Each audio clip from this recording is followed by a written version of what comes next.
Hi everyone, मैं हूँ RJ कशिश और आप सुन रहे हैं रेडियो पंजाब 90.0 और स्वागत है आपका यादादा क्लासरूम में, जहाँ बात होती है एलुमनाइज के साथ। तो दोस्तों, आज हमारे साथ हैं मैं आयुष गुप्ता, बीकॉम एलएलबी का स्टूडेंट, बैच 2019 से 2024, जो कि डिस्ट्रिक्ट कोर्ट चंडीगढ़ में इस टाइम एक लीगल एसोसिएट का काम कर रहे हैं, लीगल एडवोकेट। मैं Samriddhi Sharma, working as a legal associate in कोग्निजोल मोहाली फ्रॉम 2019 टू 2024 बैच। मैं Akshara Garg, working as a advocate from 2020 to 2025 batch. सबसे पहले तो कैसा लग रहा है आप तीनों को यूनिवर्सिटी में वापस आके? क्योंकि जब हम पहले आते थे स्टूडेंट, तो हमारे बैग होता था, हमारे पास आई कार्ड होता था, गार्ड्स पूछते रहते थे पुत्र आई कार्ड पाया तो सी।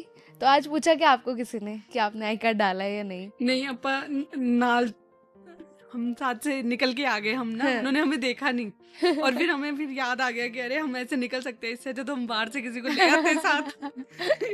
तो चलिए, अभी सबसे पहले आपकी स्टूडेंट लाइफ के बारे में बात करते हैं कि आप कैसे स्टूडेंट हुआ करते थे, सीरियस या मौज मस्ती वाले? दोनों तरह से एंजॉय करते थे। हमने पढ़ाई के टाइम पे पढ़ाई भी करी है, मौज मस्ती के टाइम पे मौज मस्ती भी करी है। दोनों को बैलेंस करके चलाया है हमने क्लासरूम्स को। मैंने मौज मस्ती ज्यादा करी होगी शायद, इसलिए अब ज्यादा धक्के खाने पड़ रहे हैं थोड़े से। मेरा बोथ में था कि मौज मस्ती भी और अपना स्टडीज भी। ओके, तो कैसा लग रहा है आपको आज यूनिवर्सिटी में वापस आकर, एक ऐसी जगह पे जहाँ पे अपने लाइफ के आपने कुछ कीमती साल बिताए हैं? बहुत नॉस्टैल्जिया हिट हो रहा है। सबसे पहले तो वो खाने की सारे वो देख के, आउटलेट्स देख के, फिर फूड रिपब्लिक देख के, फिर हमारे सारे वो जगह जहाँ जहाँ हम लोग बैठ के हम बंक मारते थे वो सारे आज नॉस्टैल्जिया बहुत ज़्यादा हिट हो रहा है और बहुत प्राउड भी फील हो रहा है अपने लिए कि आज हम यहाँ पे हैं। हम वो देख रहे हैं जहाँ पे हम बैठ के बंक मारते थे, जो हमसे जूनियर्स मार रहे हैं। जिस तरह से हम विंडोज के बाहर निकलते थे, वो निकल के जा रहे हैं। एक बड़ी ही डिफरेंट काइंड ऑफ फीलिंग है कि जिन टीचर्स से हम पढ़े हैं आज हम उन्हीं के सामने लेक्चर्स दे रहे हैं। तो एक बहुत ही डिफरेंट काइंड ऑफ और एक प्राउड की बात भी है कि उन टीचर्स की वजह से आज हम यहाँ पहुंचे हैं, या इस चंडीगढ़ यूनिवर्सिटी की वजह से हम यहाँ। हाँ, तो अभी आप जैसे आप दोनों ने टीचर्स को मेंशन किया, तो सब स्टूडेंट्स की लाइफ में ना एक ऐसा टीचर होता है जो मतलब हमारी लाइफ में उनका बहुत इम्पैक्ट होता है, जिन्होंने हमारी क्लासेस की थ्रू आउट या पर्सनली भी कुछ अगर प्रॉब्लम्स रहती है, कोई ना कोई ऐसा टीचर ज़रूर होता है जिनके साथ हम सब मतलब जो हमें इंस्पायर कर देता है या जिनका बहुत इम्पैक्ट पड़ता है हमारी लाइफ में। तो आप लोगों के लिए वो कौन टीचर थे? मुझे ऐसा लगता है अगर हम लीगल डिपार्टमेंट की बात करें तो एक टीचर तो नहीं होगा, बहुत सारे टीचर्स हैं, लेकिन सबसे टॉप पे हमेशा फॉर एवर सुमित सर रहेंगे। Is the best. उन्होंने अपना मतलब चेंज हो गया था उनका डिपार्टमेंट, वो किसी और को मतलब BA LLB में या किसी और उसमें स्ट्रीम में चले गए थे, but he will be the best teacher ever. Jyoti Mangal ma'am ने काफी हमारे को गाइड भी करा है, काफी हमारे को चीजें सिखाई भी है, लेक्चर्स में भी, आफ्टर द लेक्चर्स भी। सेम विद में ज्योति मैम एंड तान्या मैम, ये मेरे लिए बड़ी बहनों की तरह, इन्होंने मेरे को पर्सनल लाइफ में भी गाइड किया है। इवन बिटवीन कॉलेज भी कोई भी पर्सनल इशू होता था, मैं वो होता ना कि टीचर है तो हम डिस्कस नहीं कर सकते, ऐसा मैंने कभी फील नहीं किया इनके साथ कि बेझिझक जाके कोई भी डिस्कशन कर लो। हमेशा अच्छी गाइडेंस मिली और साथ में स्टडीज में और आफ्टर कॉलेज हमें क्या करियर में क्या चीजें करनी चाहिए, उनका भी मेरे को बहुत अच्छा लेसन मिला है मैम से। अभी बात करते हैं कि आप लोग इस फील्ड में आए कैसे। कब ऐसा टाइम आया था आपकी लाइफ में जो आपने सोचा था कि हाँ, मैं लॉ के फील्ड में जाऊंगा या आई विल परस्यू LLB? मेरा इंटरेस्ट 12th क्लास में आया था लॉ के सब्जेक्ट में through a seminar in school. मेरे 12th के SD स्कूल में एक सेमिनार था अबाउट अ लीगल फर्म, जिससे मेरा इंटरेस्ट क्रिमिनल लॉ में बना था। एंड उसके बाद फिर मैंने डिसाइड किया था कि मैंने आगे जाके लॉ ही करना है, and I would prefer litigation over corporate there. मेरी मम्मा का सपना था कि लॉ करनी है, क्योंकि उनके टाइम पे लॉ काफ़ी दूर थी, तो घर वाले उस टाइम पे लड़कियों को ज़्यादा दूर भेजते नहीं थे। तो ये मम्मा का ड्रीम था जो मैं जी रही हूँ, and I am proud of that. मेरे अकॉर्डिंग मेरा कोई ऐसा प्लान नहीं था लॉ में आने का, बट हाँ ये था कि जो चीज करनी है सबसे हटके करनी है, किसी की देख कहते हैं ना भीड़ में नहीं चलना, अलग चलना है, तो मैंने लॉ चूज कर लिया। अच्छा, through out your graduation, through out your degree को आपका एक्सपीरियंस कैसा रहा? कोई ऐसा यादगार मोमेंट जो आप हमसे शेयर करना चाहेंगे? हमने जितने मोमेंट्स दिए हैं सारे ही याद करने वाले हैं, कोई एक स्पेसिफिक हम उसमें से निकाल ही नहीं सकते कि ये एक पर्टिकुलर मोमेंट हो जो हम सबसे ज्यादा खुल के जिए, क्योंकि हम हर एक मोमेंट को ऐसे जिए कि इसके बाद हमारा पता नहीं अगला मोमेंट कब आएगा या कब नहीं आएगा। मेरे तो सारे ही मोमेंट्स यादगार थे, स्पेशली इवेंट्स। हमेशा कभी पार्टिसिपेट नहीं किया, हमेशा इवेंट्स में कोऑर्डिनेट करवाया है एज अ कोऑर्डिनेटर। और फाइनल ईयर तक आते आते होता था कि क्लासरूम में बाद में जाना है, पहले स्टाफ रूम में 2 टीचर्स मेन होते थे, उनसे मिलना है, उनके पास घंटों बैठना है, उसके बाद क्लासरूम में जाना है। चलो, बहुत ही ऐसे एक्सपीरियंसेस जो भी आप लोग मतलब जो आप लोग जी के बाहर आ चुके वो अब हम जी रहे हैं, तो हमें भी बहुत मज़ा आ रहा है।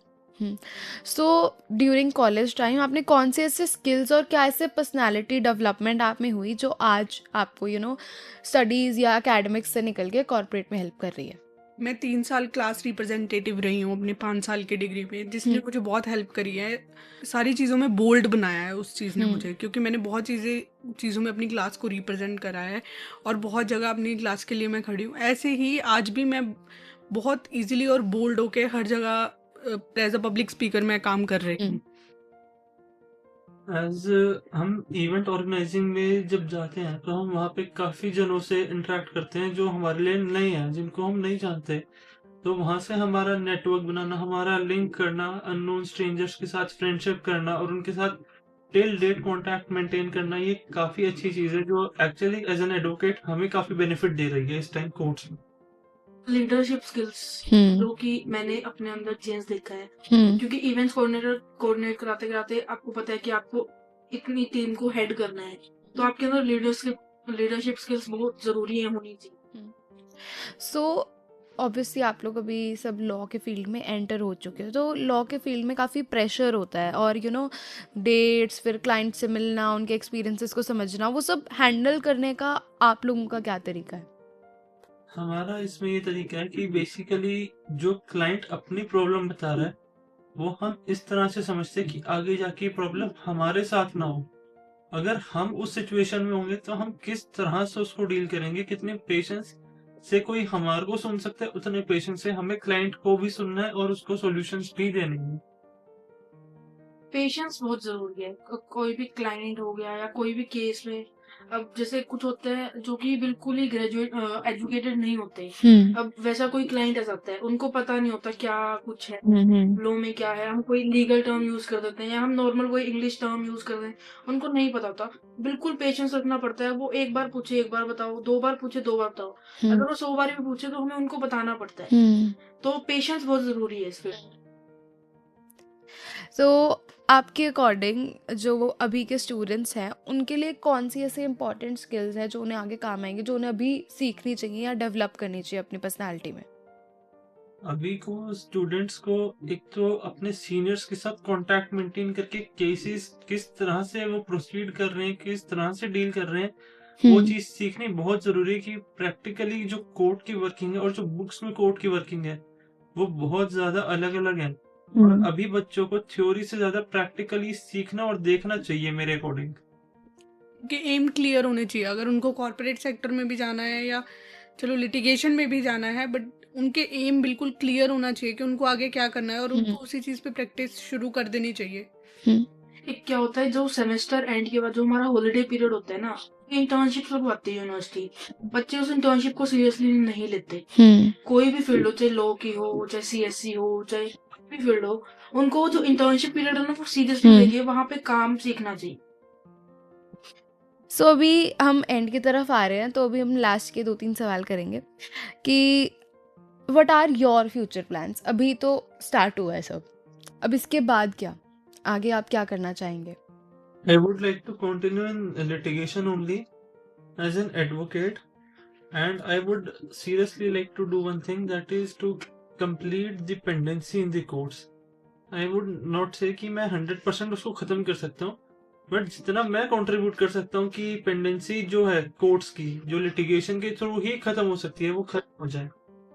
मैं ऑलरेडी कॉर्पोरेट में बहुत ग्रो कर रही हूँ एंड टच वुड, लेकिन मैं आगे भी ग्रो करती रहूंगी। सीनियर पोजीशन आएगी, उससे सीनियर आएगी, so I am thankful for that and grateful. I want to go for judiciary.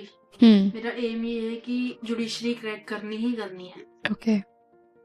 Okay so आप कोई ऐसा मैसेज जो आज के स्टूडेंट्स को देना चाहोगे, आज की जनरेशन को, आज के लोग जो पढ़ के आप निकल चुके हैं, वो जो अब पढ़ रहे हैं, उनको आप क्या एक ऐसा मैसेज देना चाहोगे इन द एंड? कि इंटरेक्टिव बनो।